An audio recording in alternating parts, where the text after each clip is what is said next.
Bueno, bienvenidas a todos y todas. Veo muchos amigos, muchas amigas. Un orgullo enorme recibirlos en el C3. Como se suele decir, esta es una presentación de un libro que jamás hubiéramos querido presentar.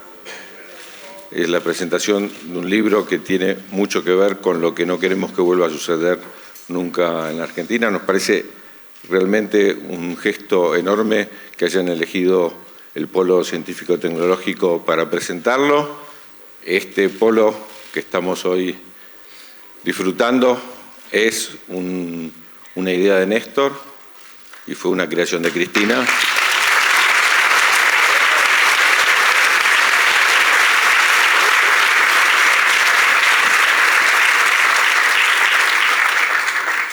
Si para algo sirven los libros es para fijar la memoria, y en este caso este libro desentraña lo oculto de lo que fue un intento de magnicidio contra Cristina Fernández de Kirchner.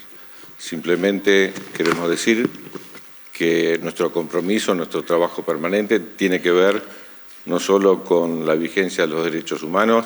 Estando Tati acá, realmente es un ejemplo, Tati, del camino a seguir.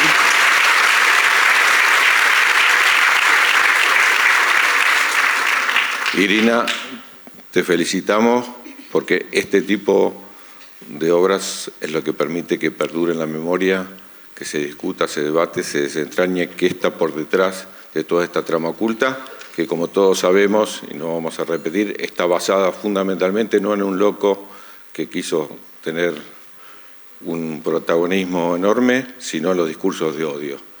Terminemos con esto, esperamos que el domingo sea un paso adelante en esa dirección. Un orgullo particular, no puedo dejar de decir que Axel, nuestro gobernador y reelecto gobernador, esté con nosotros.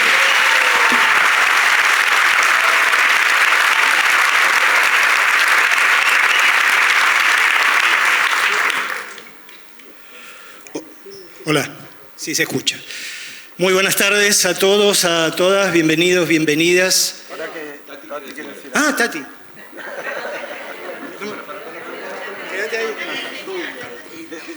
No, simplemente quiero pedirles a todas, a todos y a todes que no se les ocurra toser, no tosa a nadie.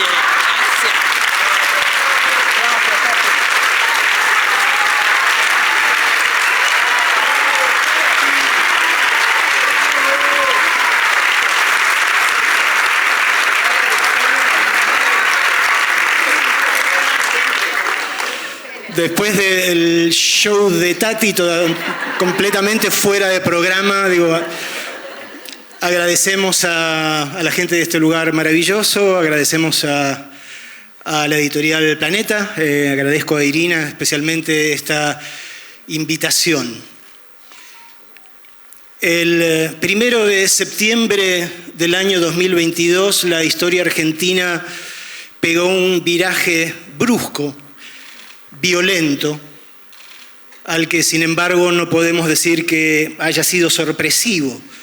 Lamentablemente fue de algún modo la culminación de un largo proceso, de una larga incubación, de una bola de odio política que empezó obviamente en el momento en que la prensa hegemónica dejó de considerar a Cristina Kirchner, a Máximo Kirchner y hasta a Florencia Kirchner como sujetos de noticias y los convirtió en blancos móviles, que empezó a patentizarse en hechos como una serie de manifestaciones de tono muy morboso, con guillotinas y con bolsas de basura imitando mortajas negras que envolvían presuntos cadáveres con nombre y apellido, que tuvo una expresión muy clara en febrero del año pasado cuando se apedreó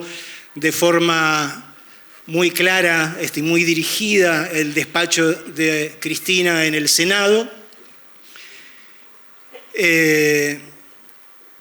y que llevó efectivamente a ese 1 de septiembre, donde se puso en marcha un proceso de una violencia que ya no reconocía marcha atrás, y que gracias a Dios, y el gracias a Dios no lo digo tan solo como un cliché, digo como un lugar común, como una expresión de deseo, sino porque es algo que me consta que Cristina piensa muy claramente, ¿no? Digo que Dios metió la mano ahí, que gracias a Dios se frustró, pero se frustró en parte, porque de alguna manera el objetivo de mínima que un sector muy claro del poder real en la Argentina buscaba, terminó lográndolo en diciembre, cuando salió el fallo que logró parte de lo que la bala no pudo lograr, que fue sacar a Cristina de la cancha eleccionaria de las elecciones que se venían en la Argentina y en cuyo proceso todavía estamos metidos.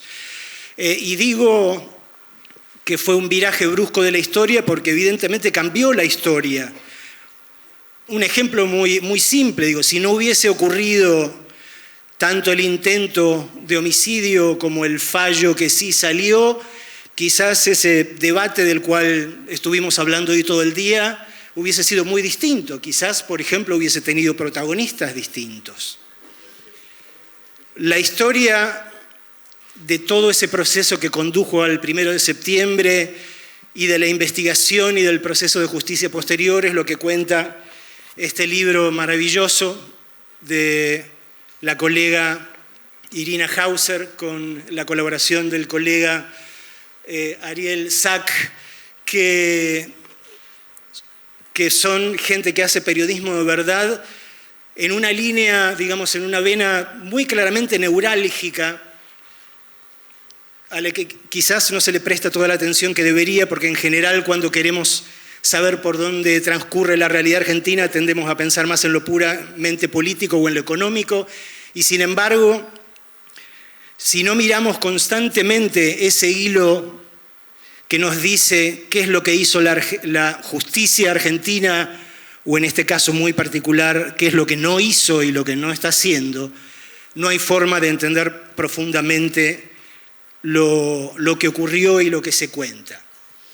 Es un libro que es una lectura apasionante que muy claramente se puede leer también como una novela de terror. De hecho, yo no pude leerlo de otra manera porque me encuentro en sus páginas con personas a las que conozco y he llegado a querer, con las que he compartido muchas horas, con las que he compartido viajes, empezando por Marcelo Fernández, el Jirafa, que fue de quienes...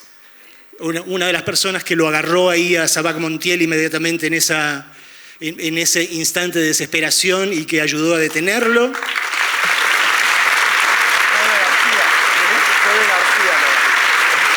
Con la ayuda de Fede García también, a quien yo no conocía personalmente.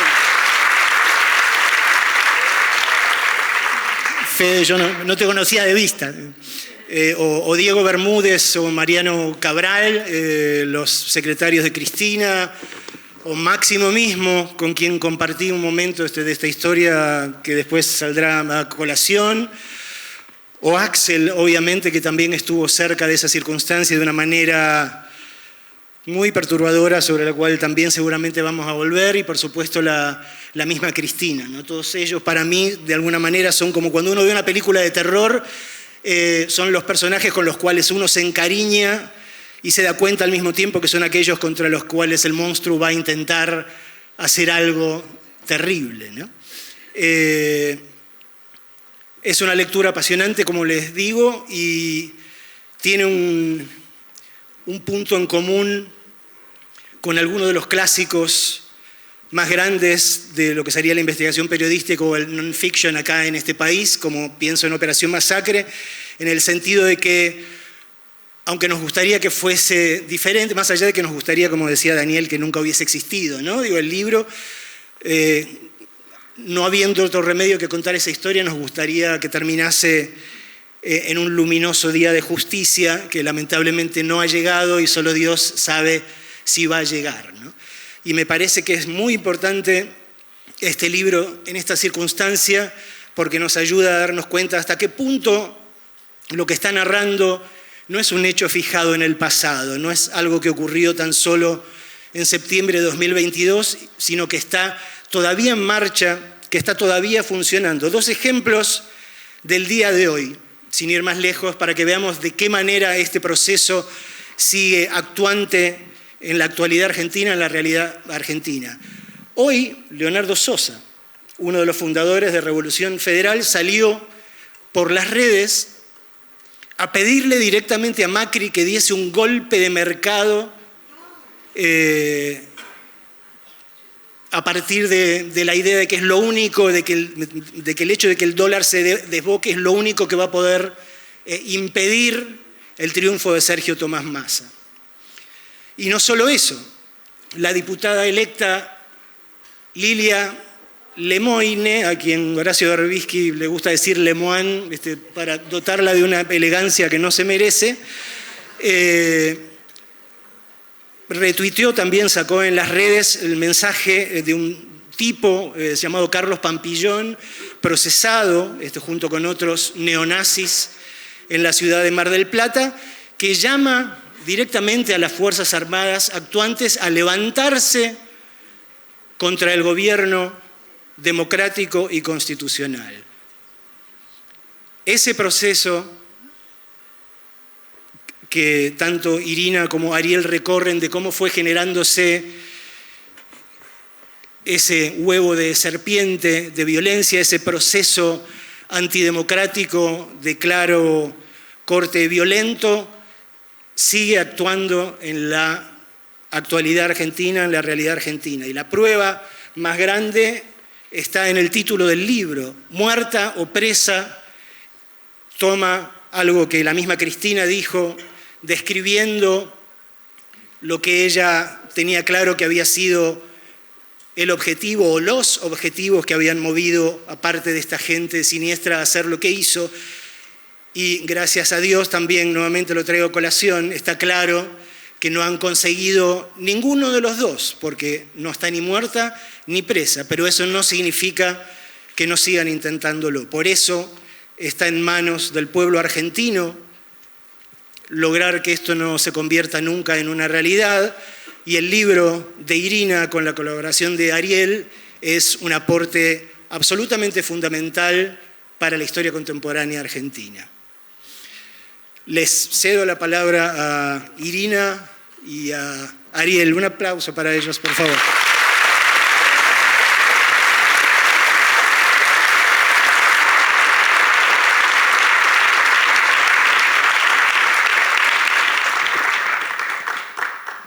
Bueno, hola, muy buenas tardes. Muchas gracias por venir, especialmente y pensando en algo que decía Marcelo recién, porque vamos a hablar de un tema del que se habla poco, o nada, a pesar de su enorme trascendencia y a pesar de su actualidad, que está tanto en los ejemplos que traía Marcelo recién, como en medio de la campaña, con un sujeto como Javier Milei. Y en los discursos, ¿no? Lo ha estado en los discursos de toda la derecha. Les voy a contar un poco cómo comenzó esta historia, la historia de este libro, que fue un poco una locura, porque la verdad me convoca a mí la editorial Planeta, con quien tuve el gusto de publicar otros libros años atrás sobre la Corte Suprema, y me convoca con muy poco tiempo, antes de que se cumpliera el año del intento de magnicidio o femimagnicidio. Y la verdad que me puse muy nerviosa porque dije, ¿cómo hago para hacer esto que sé que tengo que hacer? Lo tengo que hacer, es un compromiso intelectual, es un compromiso profesional. Y bueno, me quitó el sueño. Y un día salimos a correr con el señor Sack, porque nosotros salimos a correr. Viste que hay alguna gente que se encuentra con grabaciones en los bosques de Palermo. Nosotros hacemos proyectos. Le conté todo mi rollo, porque decía, ¿cómo hago con esto? Y bueno, Zach, gentilmente y osadamente, dijo, yo me sumo. Bueno, buenas tardes a todos. Para desmentir un poco lo que dice Irina, tienen que saber que la verdad es que Irina no iba a hacer el libro. Me dijo, tengo esta propuesta, es imposible realizarla en 2 meses. Y yo que estaba corriendo a la par de ella, ustedes sabrán que cuando uno corre se siente todopoderoso. Dice, voy a correr 42 kilómetros, 110, 1.000.000. Le dije, olvídate, yo voy con vos y lo hacemos. Por supuesto que eso duró una semana. La semana le dije, che, Irina, yo me bajo. Esto es imposible. Literal que fue así, ¿eh? Yo estaba muerto de terror, le dije, no vamos a llegar, no vamos a descubrir la pólvora, que es lo que uno hace cuando escribe un libro. Pero por supuesto Irina me agarró de la oreja y me dijo, queda tranquilo, yo me pongo al frente, vos venís atrás mío. Y finalmente tenemos esto que es un libro que se escribió corriendo, literalmente. Corriendo arrancó, corriendo se escribió porque no había tiempo, corriendo ayer decidimos cómo iba a ser esta charla, y no exagero ni un poquito. Y por supuesto les recomiendo que no hagan libros corriendo. Si alguien les ofrece hacer esto, digan que no. Pero nosotros creíamos que era tan urgente este libro que decidimos hacerlo igual porque había que dejar un registro de lo que estaba ocurriendo, de una cuestión muy violenta que se veía en las calles y que se traducía en la política. Y que por supuesto tendrá su máxima expresión, ya no en el atentado a la vicepresidenta, sino en las elecciones del próximo domingo. Entonces, como considerábamos que no podíamos dejar pasar la oportunidad de ser quienes registraran esto de modo histórico, hicimos el libro del que ahora Irina les va a pasar a contar. Bueno, antes que nada,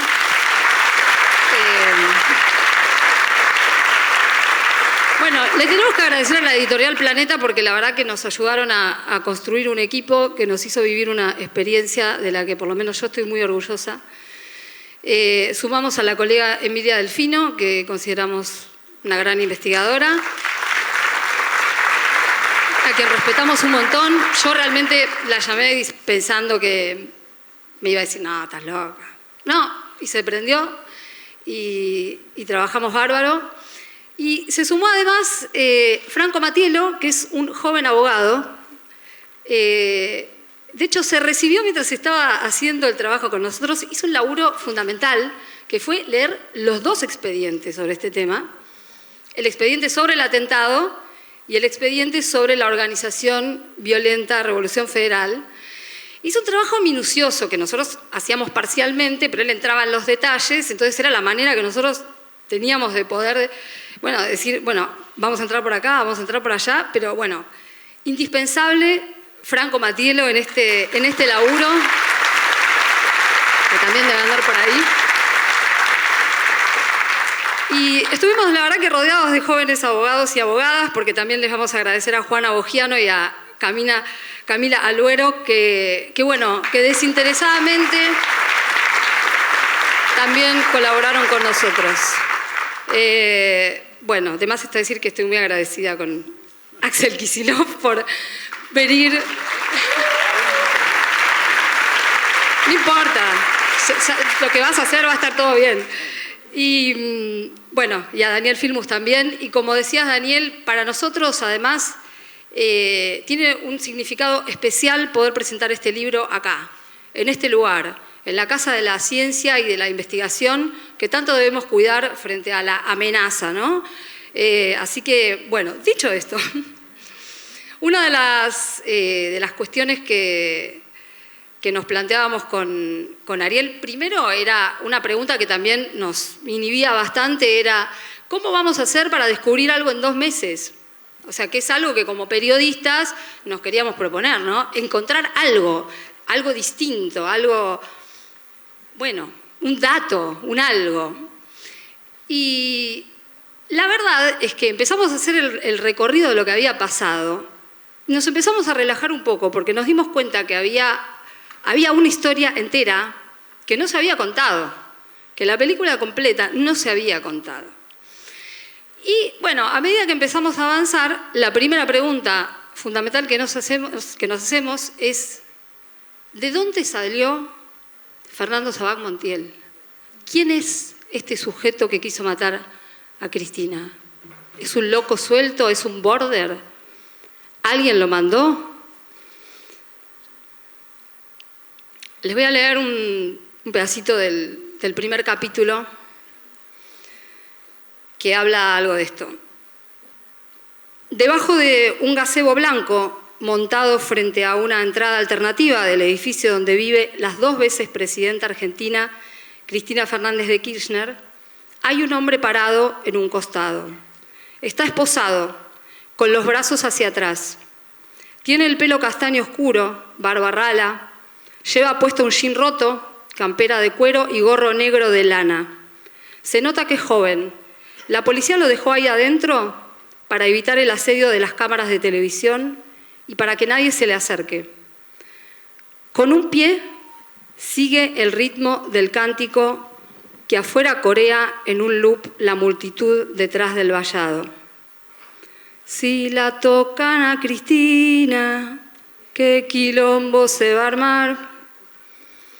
Pero él no es un militante cristinista ni peronista. Sus manos amarradas permiten adivinar un tatuaje en cada dorso.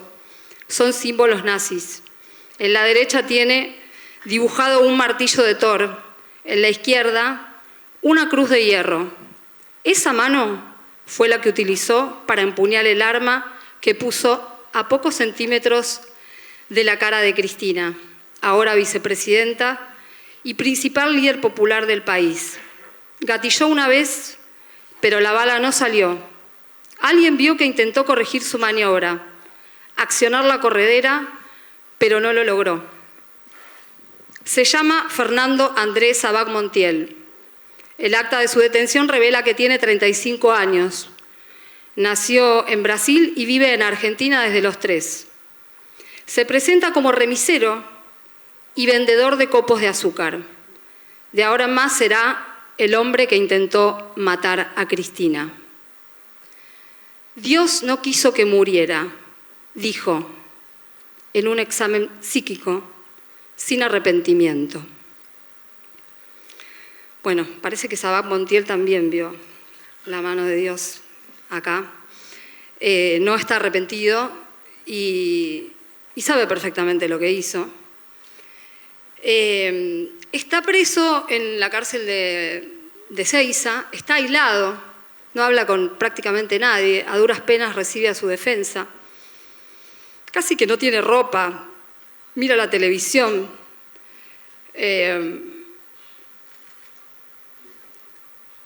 Escribe cartas, le escribe cartas a distintos tribunales. Ha pedido que lo defienda Diego Luciani, el fiscal del juicio donde terminó condenada Cristina, que mucho tuvo que ver con las movilizaciones, además, en las cercanías de su casa, en medio de las cuales se produjo este intento de magnicidio. Y a veces atiende el teléfono, tiene un teléfono para él, y le ha contestado a algunos periodistas. Alguno le preguntó por qué había querido matar a Cristina, y la respuesta fue: por el odio generalizado. El propio Sabac Montiel lo dijo, por el odio generalizado. Bueno, creo que fue que te lo dijo a vos, ¿no? Bueno, la única entrevista que dio fue en Minuto 1, en C5N, donde quedó claro todo lo que estoy contando. Que lo dijo en las entrevistas con los psiquiatras, pero además lo dijo en esta entrevista televisiva. Así que guarden esa frase subrayada. Fue por el odio generalizado. Sabac Montiel había aparecido en Crónica TV, junto a su novia, Brenda Uliarte, una novia de hacía poco tiempo. Estaban con los copos de azúcar que vendían, efectivamente. Algo que me pareció muy curioso es que Cristina los había visto en la tele y le había llamado la atención verlos. Hablaban mal de los planes sociales, eso hacían, y decían: nosotros vendemos copos de azúcar, no vivimos del Estado. Ese era un poco el speech, ¿no? Y después nos enteramos que esos copos de azúcar los usaban como camuflaje para hacer inteligencia alrededor de la casa de Cristina, para ver cómo estaban esas movilizaciones que iban a darle respaldo en medio de este juicio donde un fiscal había pedido 12 años de cárcel e inhabilitación perpetua para ejercer cargos públicos. Y bueno, una movilización que duró hasta el día del intento de magnicidio. Cuando empezamos a recorrer parte del expediente y a leer los diálogos increíblemente violentos, bizarros, bueno, lo van a ver en el libro, entre los personajes de esta historia, notamos que Sabac Montiel quería complacer a Brenda Uliarte, quería gustarle, pero además que hablaba de política, hablaba bastante de política, y mencionaba a distintos dirigentes, lo mencionaba a Macri, lo mencionaba a Cristina, mencionaba a Sergio Massa cuando todavía no vislumbrábamos que podía ser candidato. Y hablaba mal de todos, con lo cual se ve que era alguien que se identificaba con la antipolítica, ¿no, Zach? Sí, ¿era un loco suelto o no era un loco suelto? Es la pregunta que nos desvela hasta el día de hoy, que desvela la justicia. La justicia hizo una investigación posible que te lleva a pensar que efectivamente lo era, ¿no? Que era un lobo solitario caído del cielo con la intención de pasar a la historia como quien cometió quizás el crimen más rimbombante de la historia argentina. Ahora, cuando uno investiga con una perspectiva distinta a la que le hizo la justicia, te das cuenta que no era un loco suelto. Irina dijo recién que cuando yo le pregunté por qué lo había hecho, él respondió por el odio generalizado. Se puede de alguna forma entender que eso está en sintonía con quien hoy expresa el odio. También empezaron a aparecer algunas cuestiones que nos daban cuenta de que estaba preparado. El libro empieza contando que él se hacía pasar por militante y que tarareaba las canciones de la Cámpora. Aún estando detenido, llegó a decirle a la policía que habían querido golpearlo y que lo protegieran porque él era uno más de los que vivaban a Cristina Kirchner. Pero hasta ahí son indicios que pueden parecer menores porque le faltan sustancia, le faltan elementos que conecten a las personas más directamente. Esta historia tiene 3 protagonistas hasta acá. Uno es Sabac Montiel, otro es Brenda Uliarte y un tercero es Nicolás Gabriel Carrizo, que es el jefe de ellos en la venta de copos de nieve. Es el último de los detenidos. Con el trabajo de las abogadas del equipo de Cristina y por supuesto de Franco, que es quien ordenó el expediente, encontramos que el día del allanamiento a la casa de Carrizo, que luego quedó detenido, le encontraron un papelito. Y en el papelito estaban anotados los nombres de sus compañeros, los copitos. Estaba anotado qué había pasado con el arma secuestrada a Sabac Montiel, pero además había un nombre de un abogado, uno de los primeros nombres propios que aparece en la causa, Francisco Neto. Yo no sé si les suena o no les suena, les puedo adelantar que no es un abogado especialista en derechos humanos, ni mucho menos, pero se metió en la política Francisco Neto y resultó ser el candidato a vicegobernador de Carolina Píparo.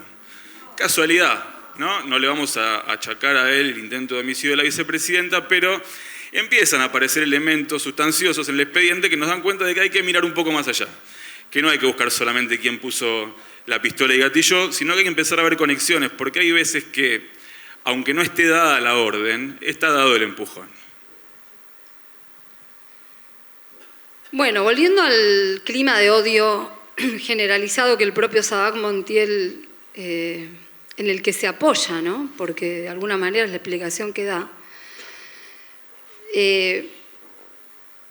Reconstruyendo lo que había ocurrido, lo que había empezado a ocurrir ya en época de pandemia, ¿no? Las bolsas mortuorias, las manifestaciones violentas en las calles, una foto de las que seguramente después le va a hablar Ariel, de Patricia Bullrich y Javier Milei, lograda por uno de estos militantes de la derecha extrema, la guillotina, las antorchas.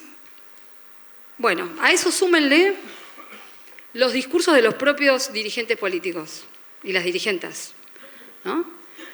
La palabra exterminar la utilizó Javier Milei, la palabra eliminar la utilizó Patricia Bullrich, la frase son ellos o nosotros la utilizó López Murphy, y puedo seguir, pero eso genera un clima, y eso da una habilitación para que pase algo, es casi una invitación, es una invitación de los que tienen cierto poder, por decirlo de alguna manera. Y estas manifestaciones que se daban en las calles, que tenían a diferentes personajes entremezclados. El grupo que más conocemos es el de Revolución Federal, que como decía Marcelo recién, tiene por lo menos a uno de sus referentes muy activo en las redes sociales. Tenían otra estrategia adicional que, bueno, por ahí yo que soy más grande no lograba entenderla, pero hacían reuniones en una plataforma virtual, en Twitter Spaces. Les ponían un nombre, ¿no? Les ponían distintos nombres. No llegan a diciembre. Hay que pudrirla. Bueno, cada charla tenía como un nombre de referencia. Y eran invitaciones a arengas directamente muy, muy cargadas de agresividad y de violencia. Y charlas donde se hablaba directamente, desembosadamente, de cómo hacer para matar a Cristina. Cómo hacer para matar a otros dirigentes también. Pero Cristina siempre era el nombre recurrente, ¿no? En estas charlas. Sabemos de lo poco, bueno, se ha investigado algo acerca de Revolución Federal. Todavía no hay demasiadas conclusiones, pero bueno, está casi la certeza de que recibió financiamiento del grupo Caputo, manejado por los hermanos Caputo, hermanos de Luis Toto Caputo, el exministro de Finanzas del gobierno de Mauricio Macri.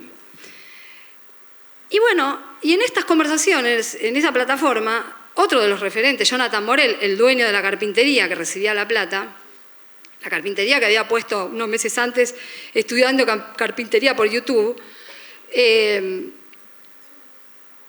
Jonathan Morel confiesa que a él le gustaría ir él y matarla, a Cristina. Esto era en el medio de las movilizaciones, ¿no? Había mucha gente en los alrededores, en la zona de Juncal y Uruguay, mucha militancia.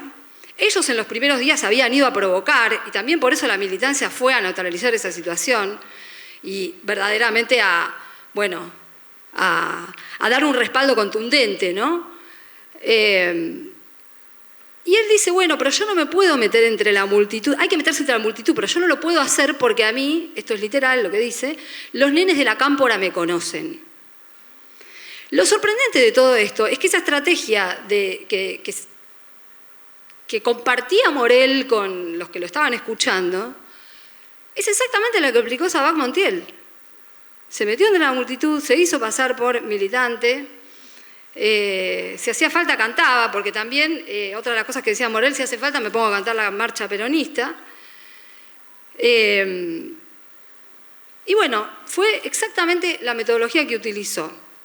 En esas conversaciones a veces participaban 2.000 personas. 2.000 personas. Había además alrededor de esto, de este fenómeno que tenía terminales en algunos dirigentes políticos y especialmente muchos tenían simpatía por Javier Milei. En el caso de Revolución Federal, los referentes fueron al lanzamiento de su candidatura, ¿no? Estuvieron presentes ahí. Pero había también un soporte intelectual que además acompañaba a Javier Milei. Y una suerte de organización que, no sé, yo no conocía, la verdad que en el momento no conocí su existencia. Y me sorprendió enormemente hasta el nombre, el Ministerio del Odio. Integrado, pero esto existió, daban charlas por YouTube que veían a veces millones de personas, porque son gente que tienen o han tenido muchísimos seguidores. ¿Querés contar quiénes son?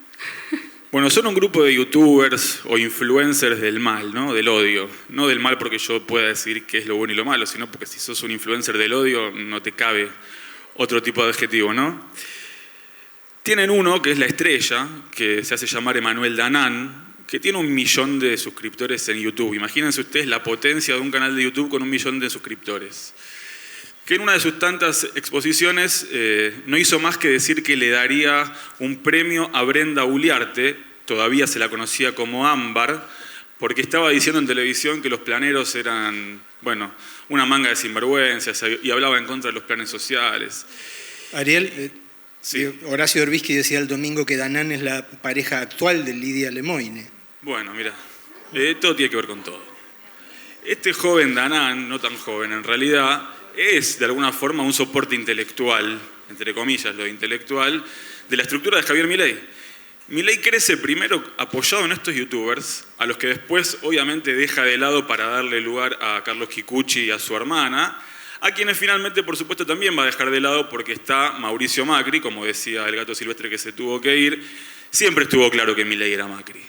Estuvo siempre claro y ahora lo vamos a ver una vez más. Pero esto de que Danan, con 1 millón de suscriptores en YouTube, se los repito, es mucho más de lo que hacemos de rating en C5N a la noche en el programa del gato, que es de lo más visto, le metía fichas a esta gente. Le decía cosas como, por ejemplo, hay que darle un premio a esta mujer. Claro, esta mujer que además, Ámbar entonces, Brenda Uliarte después, estaba en pareja con el Presto, condenado por haber llamado a matar a la vicepresidenta y expresidenta Cristina Fernández de Kirchner. Eran un montón de odiadores que empezaron a influir sobre estos pibes que evidentemente eran unos marginales, pero que estaban esperando que alguien les diera el empujón del que les hablaba antes. Bueno, no termina acá la historia. Por supuesto que los van empujando, ocurre todo esto, y una vez presos, aparecen estos personajes de vuelta, pero desde otros lugares. Por ejemplo, la primera carta de Sabaj Montiel. Decía Axel antes que escribe cartas.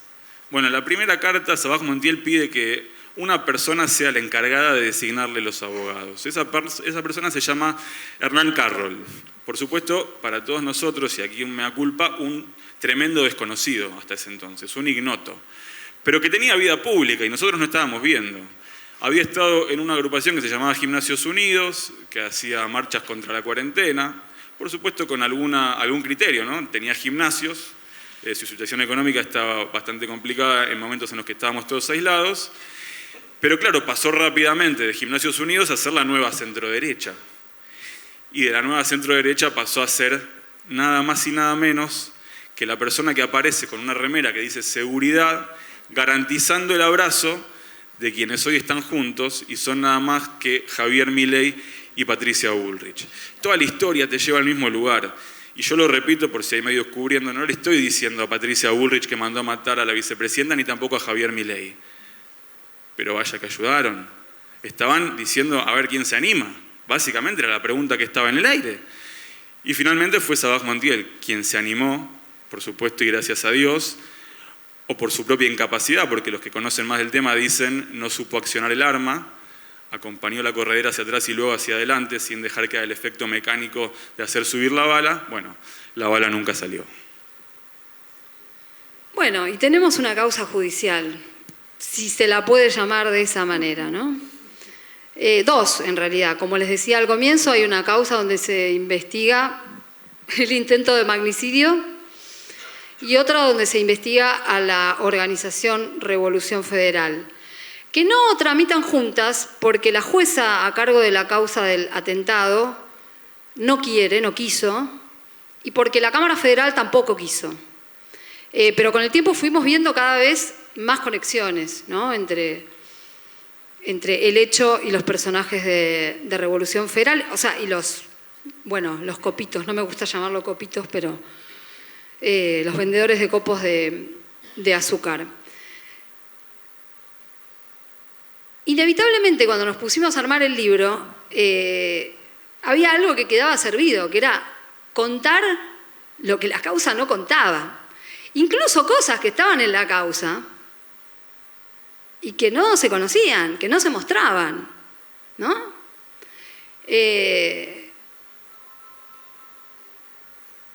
Cosas que no se buscaban y cosas que se hicieron mal. En las primeras 24 horas, lo que sucedió fue una calamidad. Primero y principal, bueno, ya sabemos que aplaudimos antes al Jirafa y a Fede García, que Sabaj Montiel estuvo en manos de la policía porque estaban ellos ahí. Yendo a la causa judicial, la primera prueba que se pierde, que se daña, es el celular de Sabaj Montiel. Y la verdad que uno lo repite esto y es algo increíble. O sea, uno dice, ¿cómo puede haber sucedido esto? Bueno, sucedió. Primero la policía intentó bajar la información que tenía, no pudieron. Pasó un día entero y a la noche la jueza mandó el celular a la Policía de Seguridad Aeroportuaria. en Ezeiza, lo mandó con su custodia, una mujer que cuida el juzgado, sola, en el auto, yendo a Ezeiza. Subió el secretario, pero se bajó en su casa. Y cuando llega a la PDCA en Ezeiza, llega con el sobre de la cadena de custodia abierto, con el teléfono encendido, y cuando lo quieren enchufar, aparece con un cartel que indicaba que estaba reseteado de fábrica. Nadie después pudo dar respuesta de qué fue lo que pasó, porque hubo una causa judicial también sobre esto, y no se sabe qué es lo que pasó.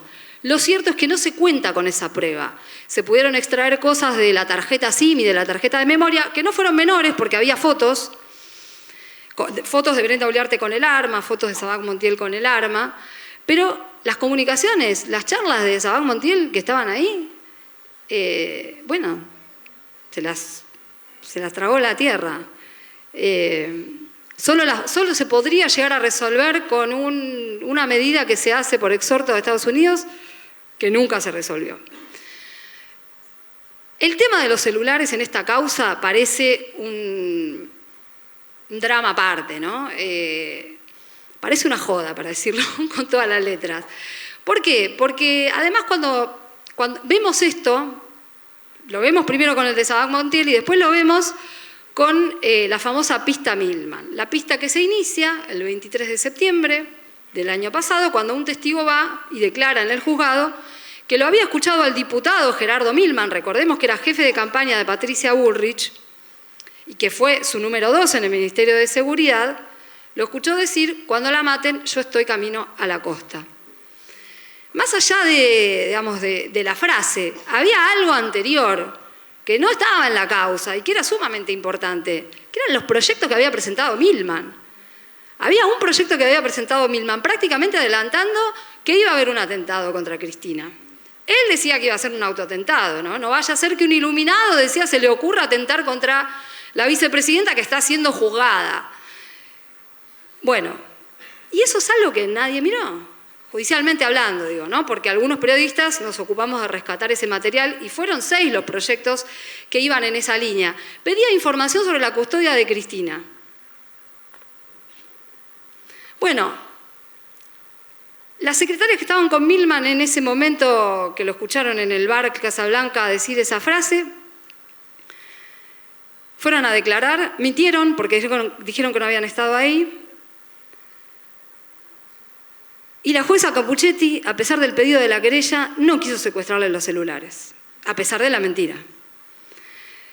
Después una de ellas, muchos meses después, contó que la habían llevado a una oficina de Patricia Bullrich a borrar el contenido de su celular. Que a su compañera, Carolina Gómez Mónaco, Ivana Botsiewicz es la que declaró, Carolina Gómez Mónaco es la otra, la que la llevó a la oficina, que sigue trabajando con Milman, que la mandaron a comprar un teléfono nuevo y que cambiara la clave del iPhone, así no podían acceder a la información anterior que tenía. Y estaba Milman. Y esta mujer dice, bueno, y a Milman también le manipularon el celular. Y es el día de hoy que nadie analizó el celular de Milman, aunque hay ya una suerte de aprobación, que a esta altura del partido es una cargada, que van a encontrar en el celular de Milman, ¿no? Cuento estos ejemplos, pero la causa está plagada de esto. En las 2 recusaciones que presentó la querella de la vicepresidenta está detallada todas las barbaridades de la investigación, medidas que se demoraron, que no se hicieron nunca. Todo pareciera hecho adrede, ¿no? Y de alguna manera una se puede confirmar esto en el momento en que la jueza decide elevar a juicio la causa este año. Porque decide elevar a juicio a los 3 copitos, a Fernando Sabac Montiel, a Brenda Uliarte y a Gabriel Carrizo, por el homicidio agravado, pero diciendo, también lo dice el fiscal Carlos Rívolo en su dictamen, diciendo no encontramos ninguna conexión política, no encontramos ninguna conexión financiera, así que su ruta a juicio oral, tal como está la causa. ¿Qué quiere decir esto? Esto quiere decir que hay una decisión política de que se llega hasta ahí. Es una decisión. O sea, cuando una jueza dice, mando así la causa a juicio, es como me la quiero sacar de encima y no quiero saber más nada. Es claro, es evidente. Bueno, así se elevó la causa a juicio, la jueza se quedó con la pista Milman, que ya les acabo de contar cómo está, y además algún elemento adicional, que es que una característica de esta causa judicial es que investigó el intento de magnicidio como si fuese un delito cualquiera. Se lo investigó con herramientas mínimas, con medidas mínimas, y sin tener en cuenta que era un hecho de violencia política, el hecho de violencia política más grave desde el retorno de la democracia. Y uno dice que los jueces, las juezas no pueden decir nada de esto, tienen que decir solo tecnicismo. Claro que pueden. Hay jueces que lo hacen, hay juezas que lo hacen. ¿Cómo no? Bueno, este es el panorama, digamos, de la causa judicial. Está la de Revolución Federal, donde juez y fiscal intentaron darle una vuelta de tuerca a esta descripción de los hechos y decir que la violencia que se veía increyendo terminó como hecho más grave en el intento de asesinato, pero después la Cámara Federal les dijo, no me vengan con esto es una incitación a la violencia colectiva y punto. Y todavía, y a pesar de que hay bastantes elementos, ningún Caputo fue citado a indagatoria. Así estamos en el plano judicial.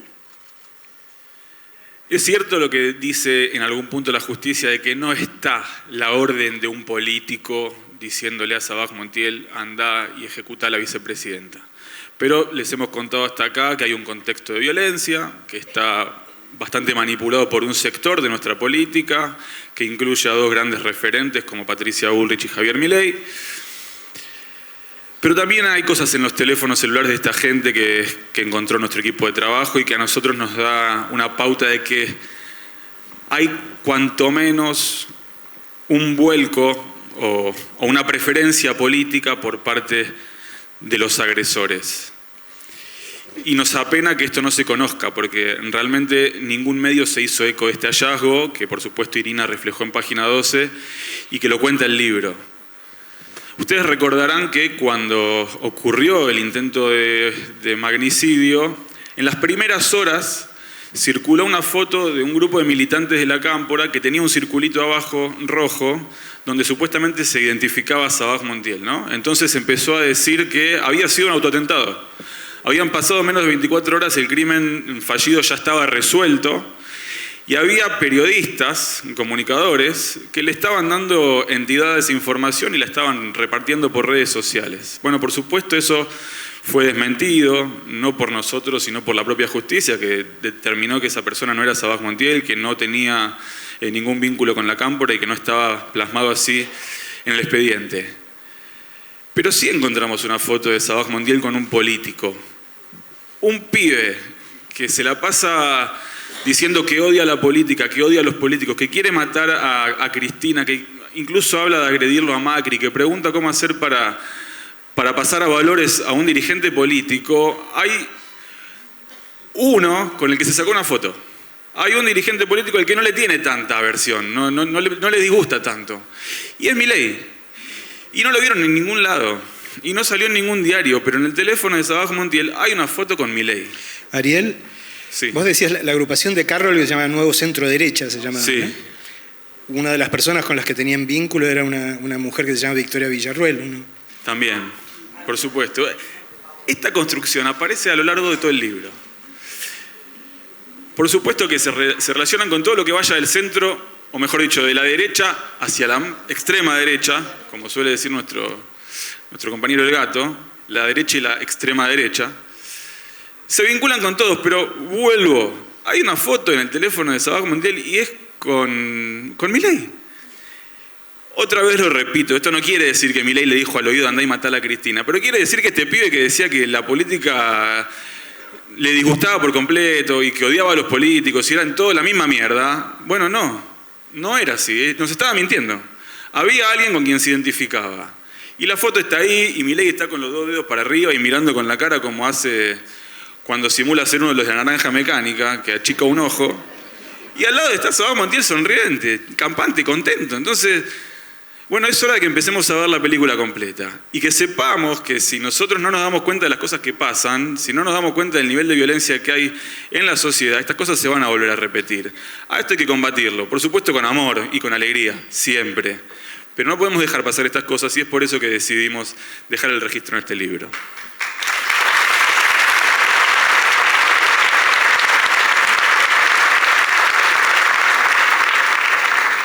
Bueno, con el tiempo nos preguntamos, y con el libro terminado, ¿qué descubrimos? Bueno, descubrimos la película entera, que no es ficción, que es realidad. Pudimos contarla, pudimos mostrarla, nos parece un montón, pero falta mucho más. ¿Quién dice, nos falta otro libro? Y lo que descubrimos es que ni el gobierno, ni la dirigencia política, ni nosotros, ni buena parte de la sociedad, habíamos advertido la gravedad de lo que estaba pasando. Nadie registró, o casi nadie registró, el contexto de violencia y de odio que se estaba gestando y que terminó en el intento de asesinato, que desembocó ahí. Vuelvo, como dice Ariel, a la pregunta. Bueno, ¿pero alguien lo mandó a Sabá Montiel o no? No sabemos. Pero tenía el terreno preparado, tenía todo lo que necesitaba para ir y hacerlo. Tenía esa suerte de permiso. Nosotros nos pusimos un poco a buscar también qué pasa con los discursos de odio. Hablamos de discursos de odio cuando, bueno, hablamos de discursos que intentan promover, legitimar, bueno, diseminar, digamos, ideas deshumanizantes, ideas violentas, ideas discriminatorias sobre una determinada persona o sobre un determinado grupo de personas. La verdad es que en el caso de Cristina Fernández de Kirchner convergen muchos factores en esta maquinaria de odio, ¿no? Porque tenés a las organizaciones, estas de derecha, tenés a la dirigencia política, también de los sectores de derecha, tenés al Poder Judicial, tenés a los medios de comunicación. Bueno, todo eso construye odio. Y lo que nos preguntábamos es, ¿cuál es el efecto de esto? Y encontramos que hay investigaciones que hablan de esto, que están citadas en el libro, y le agradecemos además a Ezequiel Ipar especialmente por sus aportes, y que lo que nos dejan en claro es que a las palabras no se las lleva el viento. Y que lo vimos. A las palabras no se las lleva el viento. Tienen efectos, además, sobre las personas que son amenazadas o asediadas. El mecanismo del odio lo que intenta es, además, paralizar a quien lo recibe, silenciar. Eso es también lo que hace el mecanismo del discurso de odio. Y yo creo que además es parte de lo que vimos en esta campaña, que todavía estamos atravesando. Bueno, y lo que entendimos, creo que está claro a esta altura del partido, es que el intento de matar a Cristina fue un intento de romper el pacto democrático, clarísimo, y que todavía peligra ese pacto democrático y que es lo que tenemos que cuidar y que tanto nos costó conseguir. Hay un problema que vimos, que es que la propia política, el propio peronismo, los propios, se abrieron. Y en este sentido Cristina de alguna manera quedó sola. Y bueno, y hoy Javier Milei disputa la presidencia. Me duele decir esto, pero es lo que vimos, es lo que notamos y bueno, una de nuestras conclusiones y de un aporte que intentamos dar. Sabemos muy claramente también que en este país, esta sociedad, y aprovecho que la tengo a Tati acá, tenemos un antídoto contra el odio, que son ellas, las madres, las abuelas, los organismos de derechos humanos.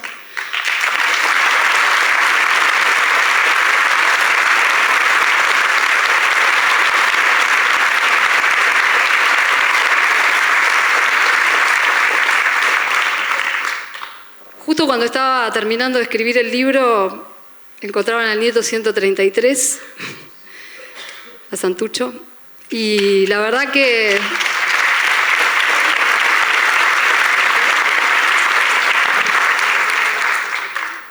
fue algo que me conmovió tanto, ¿no? Como me conmueven todas las restituciones de identidad, ¿no? Pero en ese momento que estaba tan metida con esto, me pegó y mucho y me puso de relieve el valor de esta lucha de la que estoy hablando y que tenemos que defender a como dé lugar.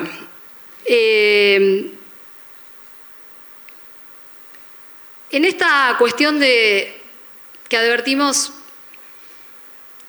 que nadie estaba notando lo que pasaba, hubo una persona que en un encuentro, una comida con Cristina y otra gente de su entorno, avisó. Y no era alguien de la política, era el Indio Solari, que le dijo... ¿Querés contarlo vos, Marcelo? Porque Marcelo estaba en esa comida y le pido disculpas por no haberlo llamado mientras estábamos haciendo el libro porque no sabíamos que estaba en esa comida y que fue un momento realmente, fue muy importante, ¿no? Creo que fue muy conmocionante por eso para toda la gente que...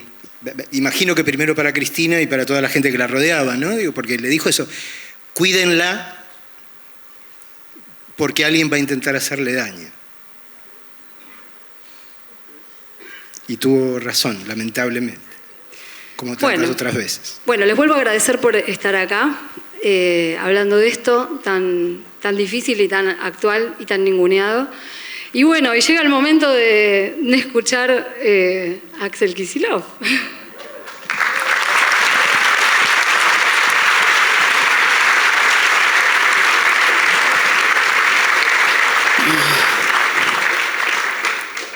Bueno, en primer lugar agradecer, Irina, a Ariel, la invitación, a Marcelo, que venimos compartiendo varias presentaciones y también actos, así que bueno, agradecerles también a Daniel. Este lugar sí es maravilloso y además es una muestra viva, digamos, por decirlo así, ¿no? De lo que tenemos que defender, de la historia y del presente y del futuro que tenemos que defender, así que muy simbólico también hacerlo acá. Ahora tenía pensado hablar un poco, no sabía cómo era la dinámica de la presentación, así que tenía pensado revelar algunas de las cuestiones, hacer spoilers que ustedes ya hicieron, ¿no? Ya es de mal gusto, pero como el libro de ustedes... pero vos podés contar una historia en primera persona, me yo parece. Varias, sí, de estas, estuve en varios episodios de esta serie, lamentablemente, ¿no? Lamentablemente. Sí, está esa perturbador mensaje de Montiel que dice que me tocó la espalda, ¿no? En una de esas manifestaciones. No lo registré, claramente no lo registré, traté de acordarme a ver si en ese día me quedaba algo de eso, pero no. Sí, varias cuestiones, algunas las tengo anotadas. La primera es que es un libro muy angustiante, obviamente, ¿no? A mí me tocó leerlo, además en medio de esta campaña electoral, lo llevaba ahí Cristina y algunos compañeros y compañeras más, lo vieron pasear en algunas de los recorridos de un acto a otro. Estos días fueron muy intensos y bueno, y acepté presentarlo y yo siempre me propongo leer completo y si puedo más de una vez y repasar un libro que presento, así que hoy vino de la costa, ¿no? Hacia donde se fue Milman, después de dar aviso, cancherearla, ¿no? Pareciera cancherearla con algunas colaboradoras. Bueno, volvemos de la costa y volvió, estaba tomando algunas notas. Lo que puedo decir es que es un libro cuya lectura es muy angustiante porque uno conserva episodios, tiene como postales, momentos, algunos datos, algunas notas tuyas, de Irina, algunas notas, no sé si de Tuni, de algunos más que tocan algunos de estos temas, de los varios que comportan el mosaico que se expone acá, y cuando se lo narra todo de un tirón, cuando se juntan algunas de esas piezas, algunas porque yo quiero agregar otras para la segunda edición o para el segundo volumen, pero cuando uno ve todo de un tirón, toda la historia, sí, claro que hay algo original y hay algo novedoso, aunque descubrimiento, bueno, si descubrieron una foto en un celular de ese tipo, o la pista, ¿no? Si fuera un policial, la pista clave que da con el responsable, bueno, no, pero contar toda la historia deja una certeza. Y voy a decirla porque me parece que incluso el día en que hicimos una conferencia de prensa improvisada, porque nos íbamos desde la provincia a la marcha del 2 de septiembre, creo que fue, del día después del intento de asesinato, lo dijimos ahí, fui después muy criticado, muy castigado por los medios macristas y porteños, pero lo vuelvo a decir, es obvio, evidente, que nada de esto es casualidad. Es obvio que todas estas piezas, que donde uno dice, si esto se mirara por hilachas, ¿no? Uno diría, mirá si el abogado de este es el amigo de tal, y es. Mirá si tal tiene, es como si uno estuviera observando una suerte de partida de ajedrez sin conocer las reglas, el orden, pero van pasando las cosas que tienen que pasar. Y que si uno las supusiera de antemano, diría, bueno, no me vas a decir que Milman dijo, y sí lo dijo, ¿no? Con todos los componentes de esta historia. O sea que básicamente la primera conclusión que saco de la lectura de corrido de todos los elementos que uno tal vez ya tenía, además uno que los lee atentamente, que busca, yo lo hago, de todos estos retazos, pero bueno, nada de esto es casualidad, y nada de esto, las conexiones, los nombres, los personajes, la trama, todo esto responde a una causalidad, no hay casualidad acá. Eso, por un lado. Lo que no me,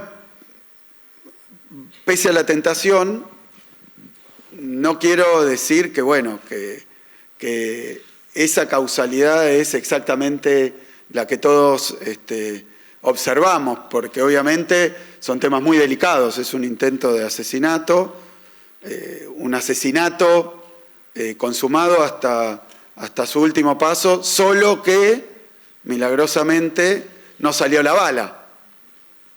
Solo eso, pero todo lo demás sí ocurrió. O sea que la gravedad es casi la misma. Por supuesto que las consecuencias de que la bala hubiera salido serían totalmente distintas, pero todas las actividades preparatorias del asesinato ocurrieron y el hecho del asesinato mismo ocurrió. Después no murió Cristina. Es lo único que no pasó en toda esta historia. Y también no puedo evitar decirlo porque yo estuve ahí en la casa de Cristina casi de inmediato, así que obviamente, ¿por qué es angustiante esto? Porque todos vivimos de alguna manera esa muerte, lo cual es espantoso, pero claro, como tuvo 1 milímetro de ocurrir, es imposible no haber pensado que pasaba en ese mismo momento, además en el calor y en la confusión de los hechos, que hubiera pasado si salía la bala. ¿Y qué es lo que tengo para decir? Que hay hay muchísimos de estos protagonistas que estaban esperando que ocurriera. Era un objetivo. Entonces acá no hay que ser ingenuos tampoco. Si se reúnen miles de personas, se animan grupos de, ¿cómo se llama? De Twitter.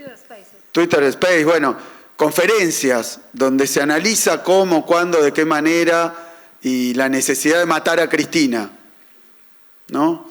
Entonces ahí hay una pregunta legal y seria. Se estuvo preparando este asesinato mucho tiempo. Y uno dice, bueno, no, pero ¿qué es exactamente preparar un asesinato? Bueno, comprar un arma, conseguir alguien que la quiera disparar, instigarlo, formar. Bueno, todo esto pasó.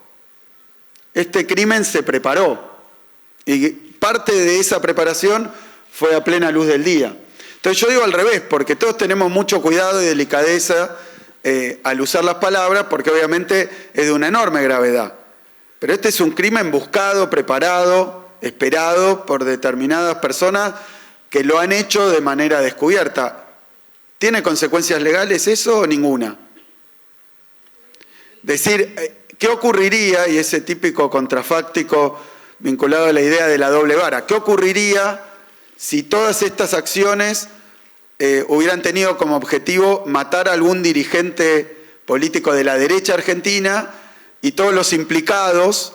Es decir, si cambiamos, invertimos la situación, o sea, esto era para matar a algún dirigente de la derecha argentina y algunos de nosotros teníamos fotos con quien lo mata o intenta matarlo y otros tenían vínculos económicos y otros organizaban conferencias para ver cuándo hacerlo y otros disimulaban que estaban vendiendo cosas, todo vinculado al campo popular o al peronismo. Por mucho menos que esto, hoy mismo en los diarios sufrimos operaciones ridículas.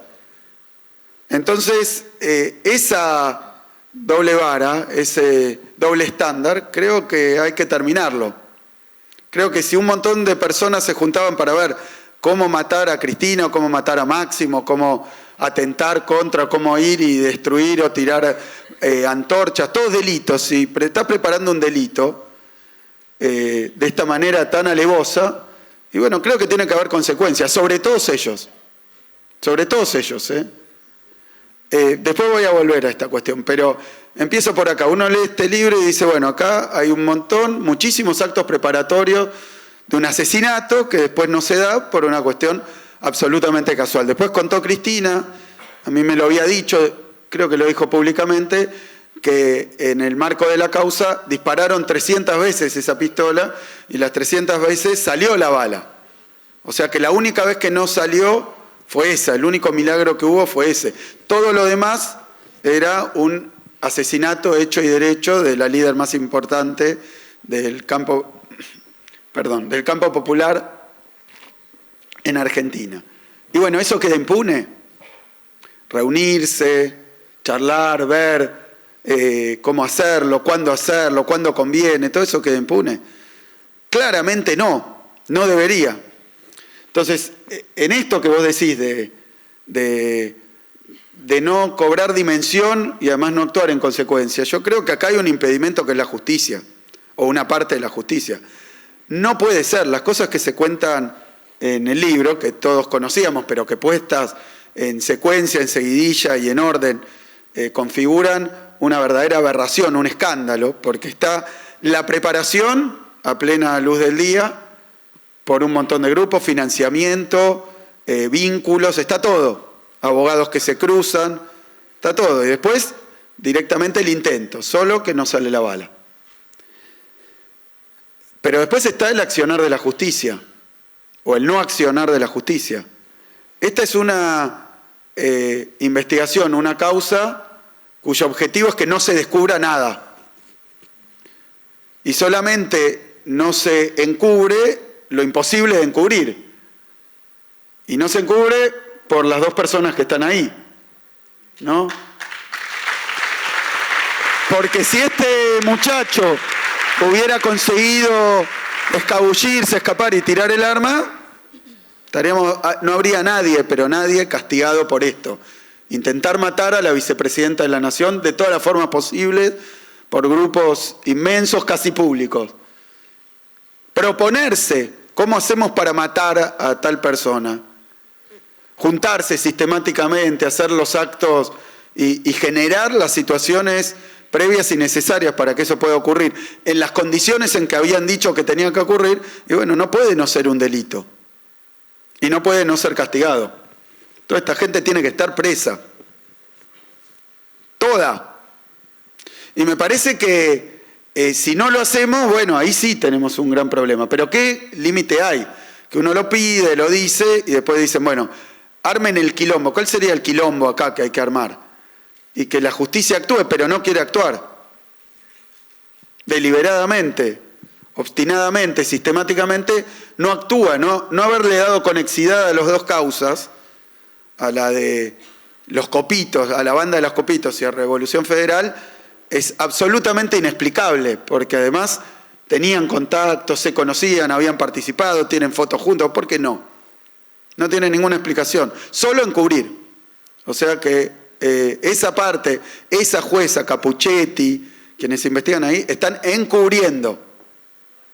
Sin ningún lugar a dudas. Y uno lee este libro de corrido y no puede tener ninguna duda. Y es un libro que quiero marcar varias virtudes. La primera, bueno, yo no sabía, o más o menos, del apuro y la carrera, ¿no?, que constituyó su escritura, ¿no? Me sumo porque para presentarlo hubo que... Así que seguimos en la misma carrera aún en la presentación, para leerlo y traerlo para presentar. Pero la verdad es que el libro tiene una virtud que es que siempre es muy difícil generar un documento, un testimonio de un hecho más o menos contemporáneo. Ahora, esto es prácticamente en tiempo real.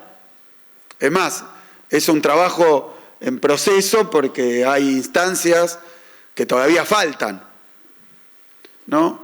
Pero haber logrado reunir, y yo ahí coincido y tengo que decir que es muy importante la decisión de Planeta de apurarse, de buscarlos a ustedes para que el libro se hiciera para el año. Bueno, me parece que también exhibe, también muestra, también denuncia el vacío que deja la falta de justicia, ¿no? Porque, a ver, cuando hay un intento de magnicidio, o aún un magnicidio, se desencadena en cualquier lugar del mundo una investigación sobre la que están puestos los reflectores, a ver si avanza, si no avanza. Aún aquí ha pasado con cosas que no lo eran, así que imagínate, todos los días viendo a ver si se allana, no se allana, si se busca, no se busca. Hay muchos datos de acá que, a pesar de ser un atento lector de todas las novedades de varios de estos casos, porque repito, se ven como casos sueltos, porque no se han juntado lo de Nisman con lo de Revolución Federal, no se han juntado, no se han unido, pero uno que los va leyendo todos por separado, hay muchos elementos que surgen de acá, probablemente de los expedientes, que no estaban, que por lo menos yo no los conocía. Así que sí son hallazgos, o por lo menos para los que los seguimos. Sí son novedades también. Pero creo que lo más importante es el mojón, el testimonio, porque ahora el libro está. Y el libro, como varios de este género, son una enorme denuncia. ¿Qué van a hacer con este libro ahora? Porque ahora está escrito y está puesto, está puesto como una saga, como una narrativa, como un testimonio de lo que ocurrió y de lo que no ocurrió. Lo que no ocurrió es que se investigara este intento de asesinato. No se investigó, se desinvestigó. Porque hasta el que no es de la especialidad, hasta el que no tiene ningún entrenamiento, ninguna preparación, se da cuenta que se dejaron correr tiempo. Bueno, la detención de Brenda Uliarte casi se les escapa. Brenda Uliarte, no digo el resto de los responsables, casi se les escapa. La dejaron escapar. Después, por hechos que me parece ajenos a la intención, es capturada, pero la dejaron escapar. Se le fue del edificio, la estaban custodiando y dijeron que porque tenía, no sé, otro color de pelo, una cosa así, no la vieron. Como decía este mago Laván, ¿no? Más lento no se puede hacer, ¿no? O sea que hay una intencionalidad manifiesta de que no se descubran las las conexiones que tiene, los responsables reales. Continúo con esto porque agregué a la investigación de ustedes algunos elementos que creo que tienen que ver, porque ¿por qué esta, creo yo, esta falta de protagonismo de un hecho tan importante? Aunque nosotros lo mencionemos, es porque forma parte de una batería, de un conjunto de acciones, de hechos, de elementos, yo no sé, como de líneas de trabajo que ocurrieron en la Argentina el año pasado, todas juntas. Así que yo me permito agregar algunas que están conectadas, pero que no son estrictamente del plano judicial ni vinculadas directamente con el atentado. Pero si uno reconstruye una breve cronología de los hechos, y parto de mayo, podría partir de marzo del año pasado. Voy a tratar de ser breve, pero para después marcar algunas líneas, y esto requiere, bueno, más trabajo que el que le pude dedicar. El 10 de mayo se crea el grupo Revolución Federal, se abre la página de Revolución Federal. El 25 de mayo, 10 de mayo, la página. El 25 de mayo, la marcha esta de las antorchas, donde según lo que ellos dicen, iban a entrar, ¿no? Dicen que pretendían entrar y tomar la Casa Rosada. No sé, gente que se organiza y se prepara para ir a tomar la Casa Rosada, no está cometiendo un delito, y que después va y lo intenta. Con la ayuda de la policía de la Ciudad de Buenos Aires. Porque esto fue un factor común durante todo este... Que ellos mismos, como son parte de una trama a la que pertenecen, pero que tal vez no conocen todas las conexiones, se maravillan, ¿no? Y se sorprenden de que la policía de la Ciudad de Buenos Aires los acompañe. Casi... yo también uno de estos días, ahora cuento cuándo, los vi en acción y a la policía de la Ciudad de Buenos Aires. El 25 se hace la marcha de las antorchas. Hacer una marcha con antorchas de una cantidad de gente, ir y tirarlas al interior pasando la reja, son hechos gravísimos. No es un chiste. No es un chiste. Ayudados por la policía de la Ciudad de Buenos Aires. Y ellos dicen, miren, la policía es muy amable con nosotros, mientras tiramos antorchas a la casa de gobierno de un país. Nos tratan con amabilidad, no sé si les encienden las antorchas, los ayudan, pero tienen esa actitud, son parte de la manifestación. Y fíjense, el 25 hacen la marcha de las antorchas. Eso sale guita. Movilizar, el megáfono, bueno, cualquiera que estuvo en una organización. Mariano, cuando nosotros hacíamos alguna manifestación estudiantil, bueno, hay que prepararla, aunque parezca pequeña y organizada, necesitas un financiamiento. Además, esta gente, ¿de qué vive? Bueno, van a hacer la marcha de las antorchas. El 24 llega ese financiamiento, el 24 de mayo. Hace el primer depósito la familia Caputo de una plata, una carpintería inverosímil, que no es ni una carpa, es fachada de esto, pero le hace un pago para comprarle, por millones de pesos, para comprarle unas mesitas de luz a instalar en un hotel 5 estrellas o un departamento o algo así, en Añelo, que también conozco, ahí Vaca Muerta. Le pagan a estos sujetos, que justo al otro día de que les entra la guita se van a tirar antorcha. Creo que nos tratan por imbéciles. Yo no sé qué es lo que hay que demostrar acá. Esta persona no hacía mesitas de luz, no las instalaba en Neuquén, no tenía nada que ver. Acá además le encargaron 144 mesitas de luz. Bueno, sí, o sea, era un trabajo. Lo voy a decir, los Caputos le pagaron por las antorchas que fue a tirar al otro día. Exactamente, pero digo, a ver, ¿a quién? Lo digo con total tranquilidad. Es imposible que sea otra cosa. Es una fachada y una breve y bastante torpe simulación de que le están comprando a un carpintero por YouTube muebles para un edificio de máxima calidad en la otra punta de la Argentina. No, imposible. Imposible. La están financiando. Y que además la carpintería la tiene en un local, que eso no lo han puesto, si no me equivoco, esa carpintería está en un local al que fue Macri, porque era un local de una especie de centro de jubilados que lo atendía Macri durante su gobierno, lo recibía Macri, ¿no? A ver, uno a veces dice, no existen las casualidades. Bueno, pero tampoco tan grueso. No hay nada acá que sea, no puede ser casualidad. ¿Qué probabilidad hay?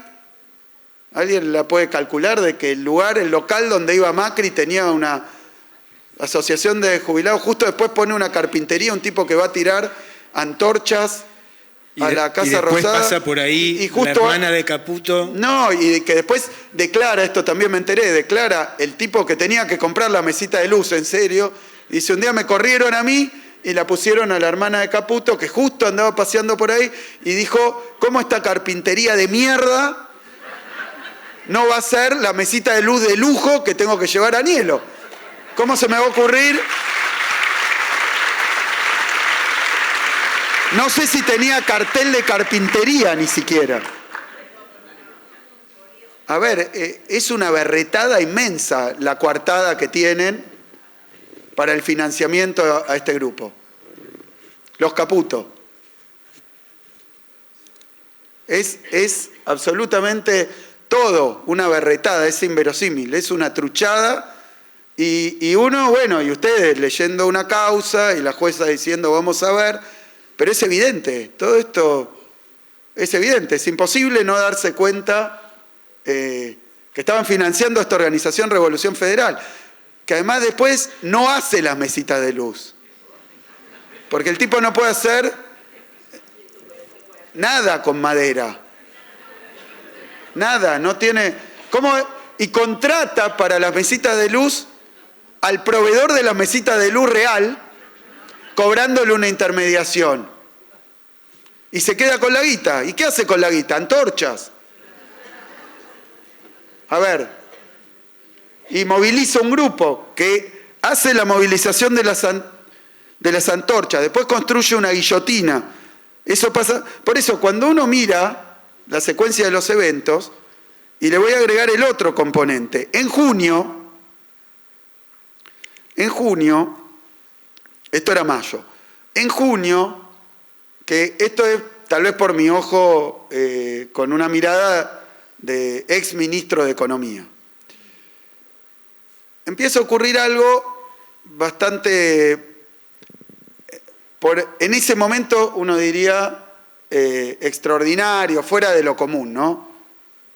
Que es que una serie de dirigentes de Cambiemos, de Juntos por el Cambio, bueno, concretamente la Cunza, la Espina, publican unos mensajes y lo dicen abiertamente, que es que el gobierno argentino no va a poder pagar la deuda en pesos. La deuda en pesos. Y empieza una campaña en los medios macristas diciendo que no se va a poder renovar mes a mes, y es sistemática. Yo, claro, como son temas que usualmente miro, y como era toda una construcción, con una finalidad, que era que efectivamente en economía pasa esto, que lo llamamos los economistas profecía autocumplida, ¿no? Si todo, digamos, una gran cantidad de los depositantes de un banco se convencen de que ese banco va a quebrar, aunque no haya ningún indicio real, ni ninguna causa eficiente para que eso pase, pero si todos se creen que va a quebrar ese banco, y van y retiran los depósitos, por eso el banco quiebra. Lo llamamos profecía autocumplida porque en realidad era una profecía que no tenía ningún valor de verdad, pero que termina siendo verdad justamente porque se empieza a motorizar y termina generando determinadas conductas. Bueno, esto empezó a pasar con la cuestión económica y después, un tiempito después, la renuncia de Guzmán. Ya habían ocurrido las antorchas, pero ¿qué es lo próximo que hace Revolución Federal? Cuando renuncia Guzmán y asume el 4 de julio, ya estamos en julio, el 4 de julio asume Batakis, va este grupo en una manifestación violenta, mínima, reducida, con ayuda de la policía de la Ciudad de Buenos Aires, a manifestarse y agredir a varios dirigentes con un nivel de violencia que no se había visto. Entonces teníamos una situación económica complicada, y acá voy al cuadro de lo económico, cómo entra, que es que mientras estas cosas ocurrían, en la televisión estaban diciendo que el gobierno, bueno, como dijo ese Space, ¿cómo se llama? Sí, no llegan a diciembre. Bueno, estaban diciendo que el gobierno no terminaba porque iba a haber un problema financiero, económico, de los dólares o bancario, que no terminaba el gobierno. Y entonces todos los días en los noticieros, mientras había un nivel de violencia insólito, porque era ir a pegarle a funcionarios, o a sus autos, a sus camionetas, repito, con la anuencia, con la ayuda de la policía de la Ciudad de Buenos Aires, mientras esto ocurría, pasaban estos hechos de violencia también inusitados. O sea que había una línea de trabajo sobre lo económico, el gobierno no termina, se cae, helicópteros, ¿se acuerdan? Incluso debates en los canales de televisión sobre la línea sucesoria, sobre la Asamblea Legislativa que iba a reemplazar el gobierno que no iba a terminar. O sea, el gobierno no iba a terminar. Y al mismo tiempo, hechos de violencia enormes que parecían espontáneos. Parecía que la sociedad argentina había sido tomada por niveles de violencia que tenían como antecedente las pedradas al despacho de Cristina. Que una de esas piedras le pasó a centímetro de la cabeza. O sea que este es el segundo intento de asesinato de Cristina. Porque si le daba esa pedrada, bueno. Entonces asume Batakis, eso es el 4 de julio, y el 9 de julio, guillotina. Esa misma carpintería ya capaz recibió el segundo pago de Caputo, el segundo pago para hacer la guillotina. No puede ser que no. ¿Se entiende? No hay que demostrar nada. Le pagan a unos tipos que hacen guillotina, no hacen mesita de luz, pero sí hacen antorchas, sí hacen guillotinas y le paga un fideicomiso que hace edificio de lujo en Vaca Muerta. No, es imposible. No. Si fuera una serie de televisión, qué sé yo, como se dice, una serie de Netflix, sería una berretada. Vos decís, córtenla, ¿no? Piensen un poco cómo disimulan, ¿no? Y ahora eso se disfraza de coartada. No está demostrado ¿qué no está demostrado? Le pusieron una torta de guita a unos tipos que no tenían una carpintería, o lo único que producían en esa carpintería eran guillotinas, antorchas, para ir a hacer actos de violencia explícita, mientras al mismo tiempo reunían miles de personas para explicarle y para convocarlos a estos actos. Y se trataba de hacer pasar como algo espontáneo, pero estaba financiado. El hecho está, financiar antorchas y guillotina, ¿no es un delito? Más allá de la vinculación con el intento de asesinato. Antorchas y guillotinas que incitan a la violencia, mientras hay grupos que reúnen a esta misma gente viendo cuándo van a ir a consumar el hecho de violencia y un intento de asesinato.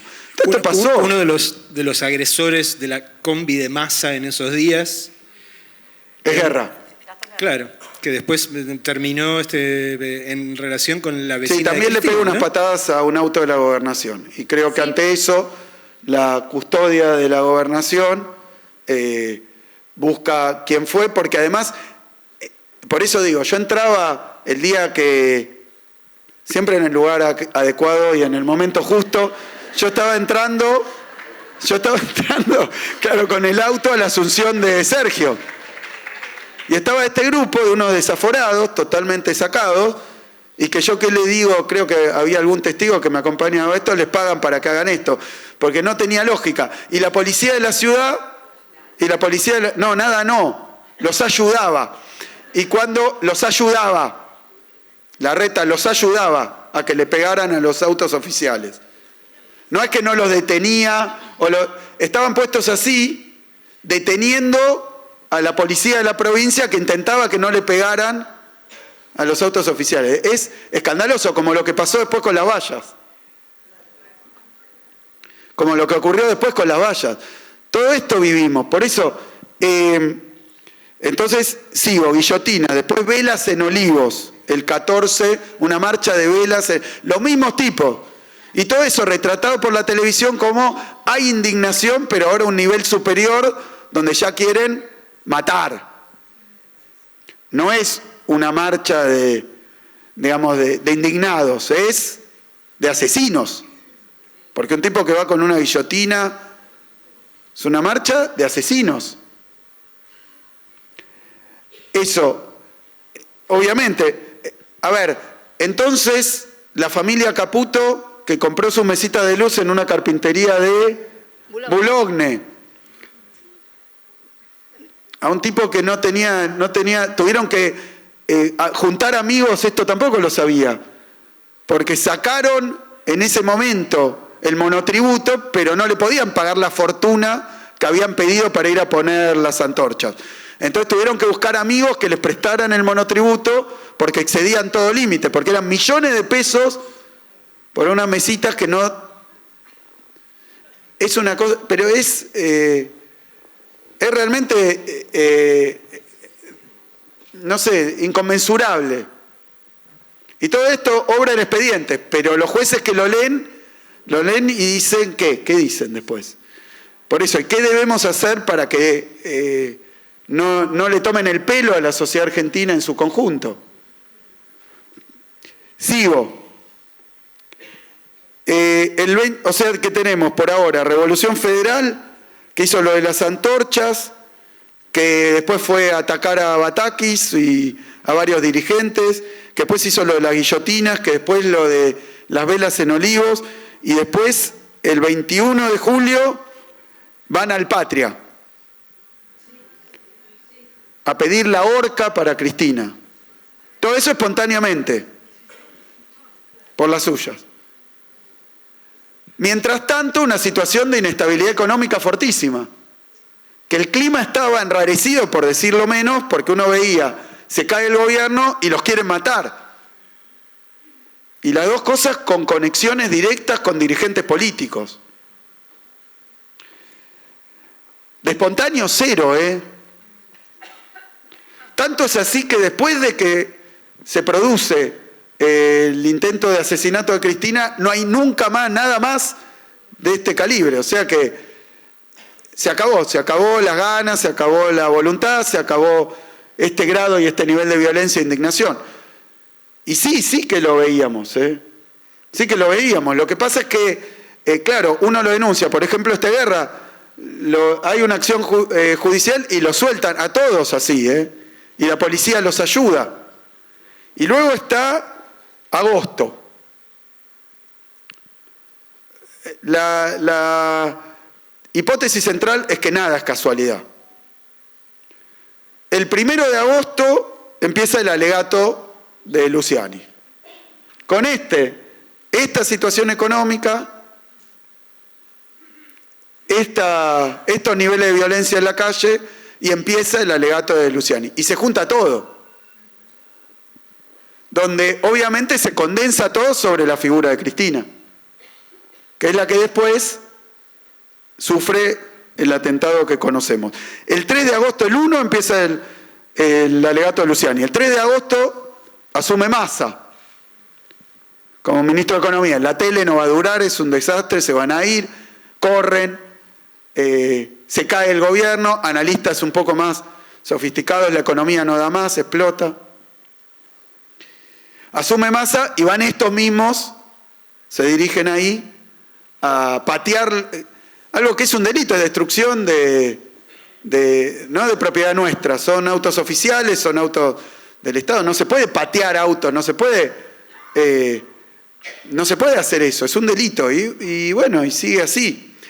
Y los cronistas, mientras la policía los ayuda, los cronistas también, porque les preguntan, ¿y esto por qué lo haces? Porque estoy indignado. Ah, bueno, claro, por supuesto que hay que ir a romper y agredir a la gente porque todo esto en un discurso como mínimo convalidado desde los medios de comunicación. Bueno, todo esto... El odio generalizado. Bueno. Claro. No, es que yo no creo que no pueda haber gente que se enoje, que se indigne genuinamente, pero esto no tiene nada de espontáneo, no tiene nada de suelto, no tiene nada de loco, no tiene nada de eso. Nada de esto que está narrado en el libro lo tiene. Después puede ser que en el marco de la investigación judicial, eludiendo toda posibilidad de encontrar las conexiones, no se encuentren. Pero están a la vista. Eso es lo que yo digo. Este libro es más claro, es más potente que todas esas fojas de investigación judicial porque simplemente junta y narra una secuencia de hechos que ocurrieron y las conexiones entre ellos evidentes, porque si vos decís, bueno, pero no hemos encontrado, sí, está la foto, lo fueron a ver, borraron el teléfono, se rompió la custodia, todo para no encontrar, para no resolver lo que es evidente. El 22 pide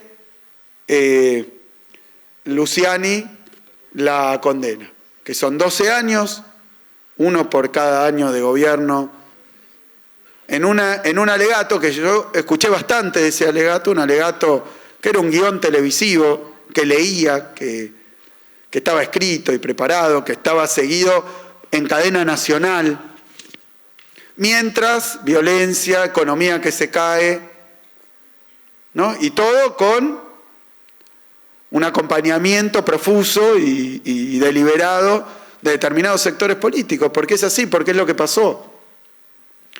Es lo que ocurrió. Y después el 27, ahí, bueno, Sabac Montiel, yo tampoco sabía, estuvo con los copitos, iban a vender copitos reiteradamente, había todo un dispositivo de inteligencia, nos sacaban fotos a nosotros, íbamos para ahí, pero no se enteraron de que estaban vendiendo 0 copitos, porque no sé quién, no es un lugar donde haya demanda de copitos.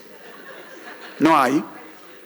Y fueron el 2, el 3, el 5, el 6, el 7, el 14, el 20, el 21, el 25, el 27, el 24, el 25, el 27 fueron a deambular con sus copitos, visiblemente, con todo un dispositivo de sacarle fotos desde arriba, a ver qué hacía Cristina, qué hacíamos nosotros, pero no vieron a unos tipos que iban a vender copitos al lugar donde nadie quiere comprar copitos. ¿Y de qué vivían mientras tanto? Y pensaban alquilarse un departamento por ahí, diciendo, todo el tiempo tenemos plata, disponemos de recursos, y después cuando los allanan aparecen cientos de miles de dólares, o una fortuna, no sé si esas cantidades, no sé, si tiene 4 patas, ladra, no tiene cola. Entonces esto es lo que relata este libro, cómo todo esto que la justicia, comillas, pretende inconexo está recontra conectado. Cómo esas conexiones son obvias y evidentes, casi burdas. Financiaron un grupo que perpetró delitos, hechos de violencia, lo financió Caputo. Porque nadie puede explicar este disparate si no es así. Y después esos conectados, cuando fue, varias de esas marchas participaron, no eran muchos, había 10 en la foto, uno era Brenda, el otro Sabac Montiel, en fotos en alguna de estas marchas. Y después con vínculos y fotos con dirigencia política. Y dinero, no. Yo creo que por eso que... y perdón, un dato más. El 13 y 15 ocurría Lago Escondido, de octubre. Entonces, bueno, ¿qué me parece que ocurrió? Que todo esto es muy vertiginoso. Son muchos hechos que uno ve fragmentariamente y que si no los puede apreciar en su conjunto, y bueno, tal vez que se le pierde en esa sucesión y en esa dispersión el eje conductor. Y esto termina en dos hechos. En dos hechos que todavía no están, que todavía digo porque que no ocurrieron, que no se materializaron, pero que se intentaron de todas las formas, que es el nombre de este libro, porque lo que está pasando acá es que hay un intento o dos de asesinato de Cristina y hay una proscripción política y un fallo judicial y un pedido de prisión. Las dos cosas se van pergeñando, se van preparando, se van desarrollando y tienen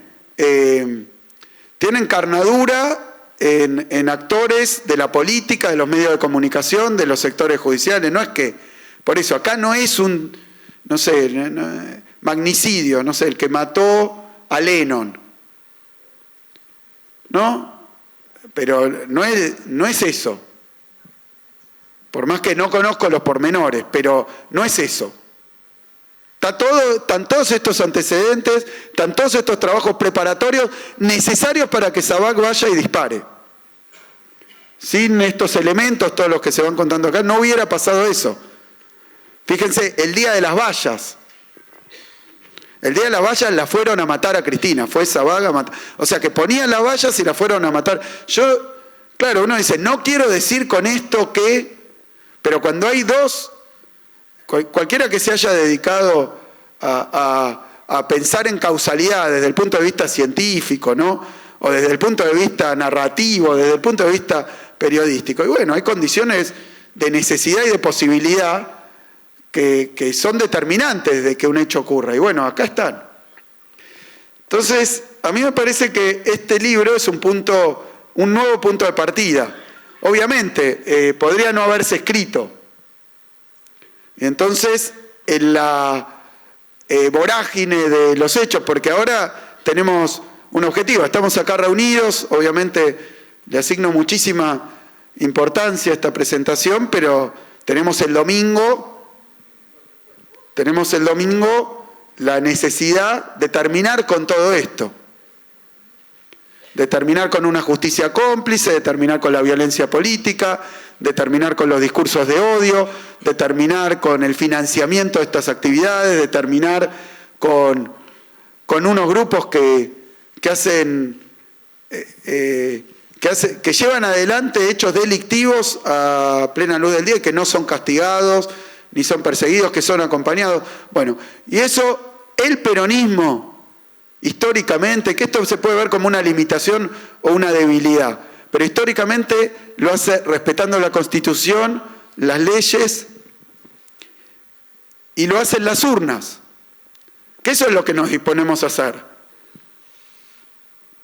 Nos disponemos a terminar con esto a través de una elección que ponga un presidente peronista.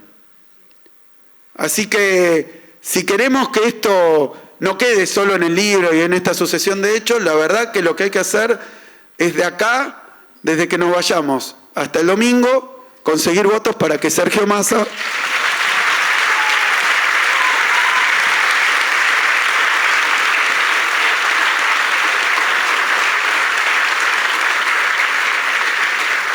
sea el próximo presidente. Así que creo, bueno, de nuevo, muy conmovido obviamente la lectura para todos los que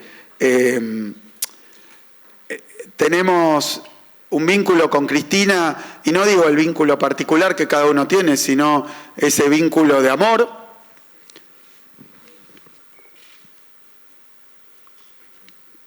Revivir estos hechos no es fácil.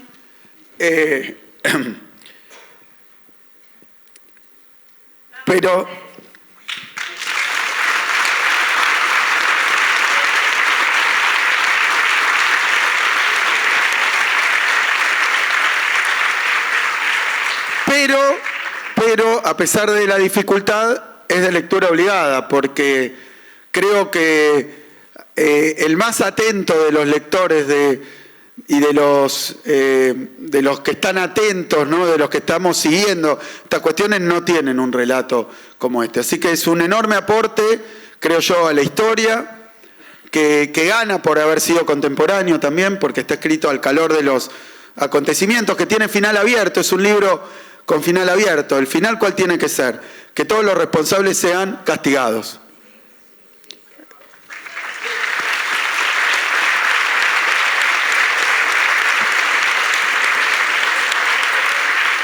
Y nosotros, porque somos así, por medios legales, por medios pacíficos, por medios democráticos, creo que hoy, y con este libro en la mano, renovamos ese compromiso. Así que bueno, muchísimas gracias.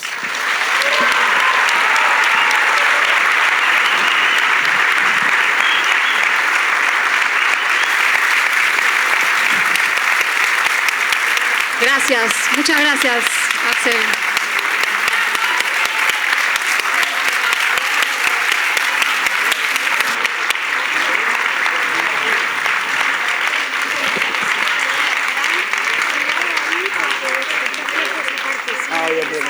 Bueno.